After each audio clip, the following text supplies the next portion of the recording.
Today, on April 2, 2025, at a hospital in Santa Fe, New Mexico, we had the exclusive opportunity to interview 25-year-old Caitlin Morgan, who just hours ago emerged from a coma after a terrifying bicycle accident in the Sangre de Cristo Mountains. Her story is astonishing.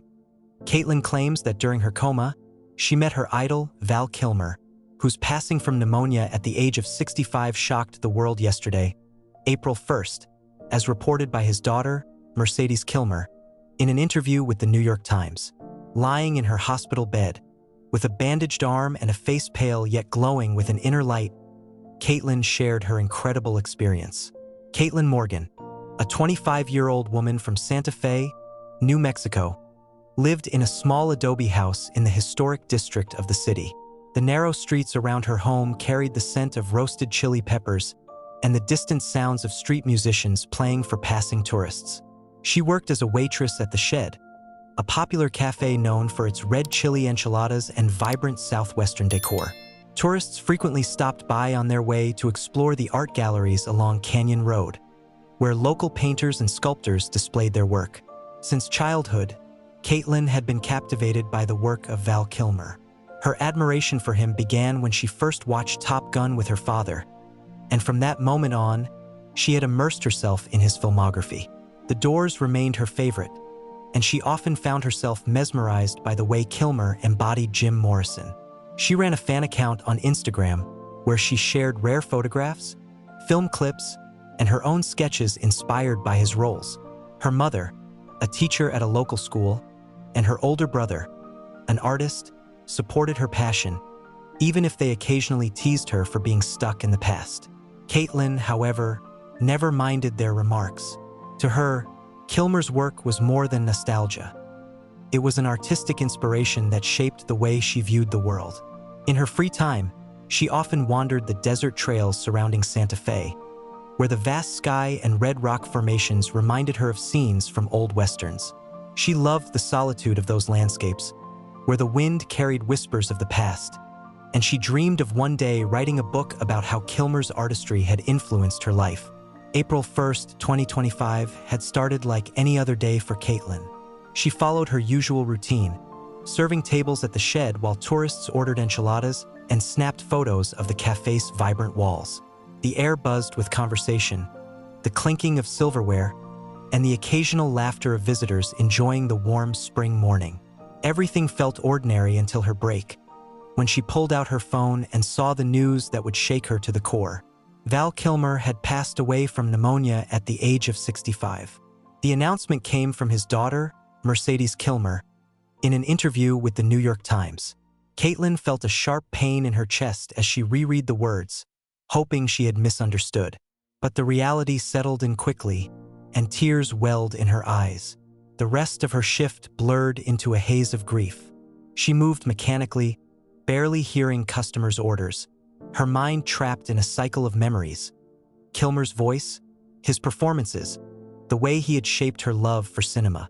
Her co-workers noticed her distress, but when they asked if something was wrong, she simply shook her head and muttered that it was personal. After her shift, she knew she couldn't go home. She needed space, solitude, somewhere to mourn in peace. She decided to ride into the Sangre de Cristo Mountains, a place where she often found comfort. The sky had begun its slow descent into evening, painting the horizon in deep orange and soft lavender hues. She put on an old leather jacket she had bought at a flea market years ago, one that reminded her of the one Kilmer wore in Top Gun. Then, she hopped on her bicycle and started pedaling toward the mountains. The winding road climbed steadily, cutting through sparse desert terrain.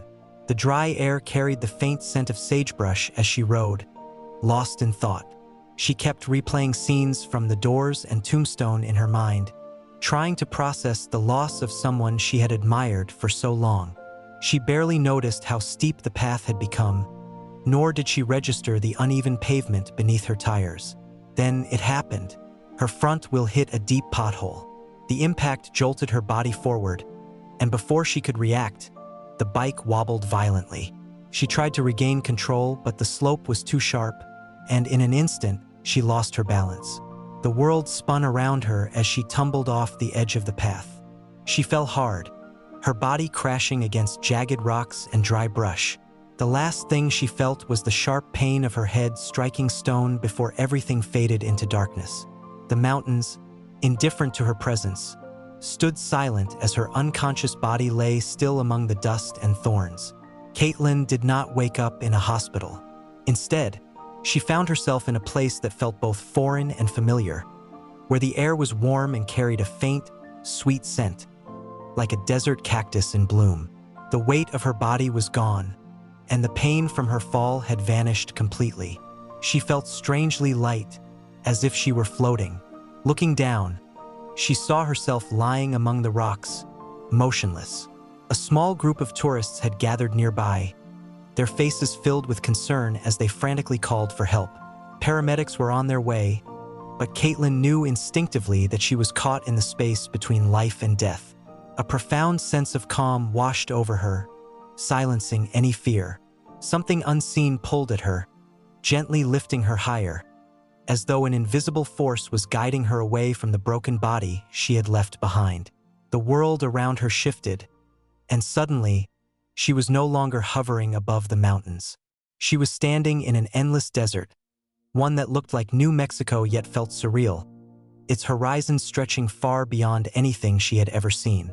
The sky was unlike any she had known, glowing with the shifting colors of an eternal sunset, gold melting into deep indigo, streaks of crimson blending into violet. Then the screens appeared, suspended in the air around her. They flickered to life, displaying fragments of her past. She watched herself as a child, sketching Val Kilmer in his Top Gun uniform with the meticulous attention of an artist in love with her subject. Another screen showed her twirling in her bedroom, lost in the music of the Doors, her voice barely keeping up with Jim Morrison's hypnotic lyrics. More memories flashed by, her days at the shed, smiling at customers even when they were rude, her long walks through the desert, the nights spent posting to her fan account, feeling connected to someone who would never know her. The desert, the sky, the screens. This place knew her better than she knew herself. And it was waiting to show her something more. The space around Caitlin shifted, dissolving like mist caught in the morning sun. When the haze cleared, she found herself standing on a film set, bathed in the warm glow of colored stage lights. The air was thick with the scent of stage smoke, and the distant hum of an electric guitar filled the space, echoing like a memory brought to life. It felt familiar, like stepping into a dream she had carried for years. Before her, the stage came alive. A man stood in the center, wearing a black leather jacket, his long hair falling over his shoulders. Dark sunglasses obscured his eyes, but there was no mistaking who he was. It was Val Kilmer, not the older man from recent news reports, but the vibrant, youthful figure from 1991, standing as he had while embodying Jim Morrison in The Doors. His presence radiated energy, a mix of quiet confidence and untamed charisma, as if he had never left that moment in time. He turned toward her, and despite the glasses, she felt the weight of his gaze. His lips curved into a knowing smile, warm and familiar, as though they had met before, as though he had been expecting her. A rush of emotions swept through Caitlin, her heart pounding, not from nervousness, but from an overwhelming sense of joy. Val stepped forward, closing the space between them, but no words passed between them. Instead, Caitlin felt something entirely new, his voice, his thoughts, slipping directly into her mind. Images flickered before her like film reels running in parallel. She saw him in Top Gun, grinning in the cockpit. She saw him off set, laughing with his co-stars, his presence larger than life. Then the scenes shifted, hospitals, doctors, the long battle with throat cancer that had stolen his voice but not his spirit. Yet, despite the pain, he had cherished every moment. A thought passed through her, not in words, but in meaning. Life was never just about fame or dreams fulfilled. It was about the moments when you inspired others, even unknowingly. Caitlin's mind reeled. She had always seen her fan account as a small, personal escape, a place to celebrate an actor she admired. But through Val's eyes, she saw how her passion had rippled outward. People had found joy in her posts, connected with his art, revisited his performances with fresh appreciation. In her own quiet way, she had carried his light forward. The final thought he shared was clear. She had to return. There was still more to do, more beauty to share. Not just about him, but about the world around her. Caitlin didn't want to leave. Here, standing beside Val, she felt like she was finally home. In a world without pain, without loneliness. Everything about this place felt right, as if she had been meant to find it all along. But Val gently guided her toward the glowing portal that had appeared on the stage, a soft yet undeniable force pulling her away. Her body grew heavier, as if gravity itself was reclaiming her, and the brilliant lights of the stage began to blur. A sharp, sterile scent filled her senses. The hum of machines replaced the distant echoes of an electric guitar. When she opened her eyes, harsh fluorescent lights glared down at her. The warmth of the stage had vanished, replaced by the cool sheets of a hospital bed in Santa Fe. The steady beeping of medical monitors punctuated the silence, and the dull ache in her limbs reminded her that she was back in the world of the living. Her head throbbed, and every movement sent waves of pain through her body. A doctor stood at her bedside, explaining that she had been in a coma for nearly 24 hours. Tourists had found her unconscious at the base of the rocky trail and had called for help. She had suffered a concussion, a fractured arm, and deep bruises, but miraculously, she had survived. Today was April 2nd, 2025. Caitlin lay in her hospital bed, listening as the nurses outside her room whispered about Val Kilmer's passing. The news dominated every channel, every conversation. The world was mourning him, but only she knew the truth. He wasn't truly gone. She asked her mother for her phone and, despite the pain in her hand, began typing furiously, determined to record everything before the memories faded. She had been given something rare, something impossible, and she couldn't let it slip away. When her brother arrived to visit, she tried to explain what had happened, tried to make him understand. But she saw the hesitation in his eyes, the doubt. He nodded politely, but she knew he didn't believe her.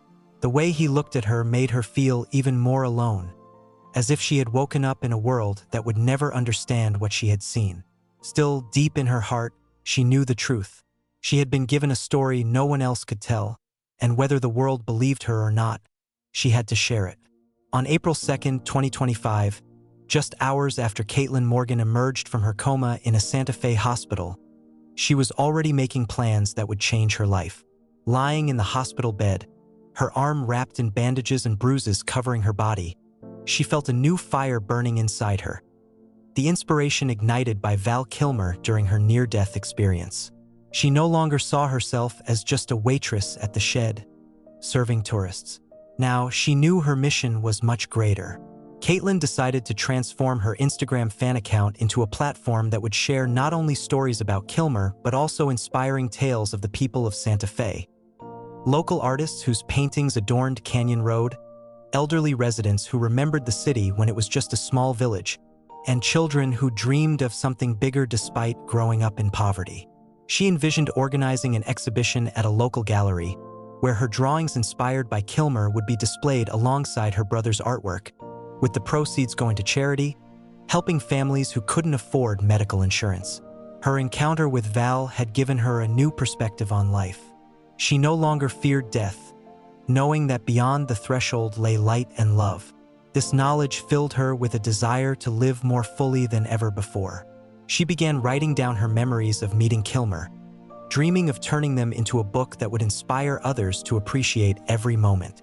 Seeing her transformation, her brother offered to help with the exhibition, and soon they were discussing how to turn the event into an annual festival of art and inspiration in Santa Fe. Caitlin gazed out the hospital window, watching the sun set behind the Sangre de Cristo Mountains, painting the sky in the same golden hues she had seen in that radiant place. She felt that her life was only just beginning. She knew challenges lay ahead, recovering from her injuries, facing skepticism from those who wouldn't believe her story, but now she had a purpose. She would carry the light Val had shown her and use it to inspire others, just as he had inspired her.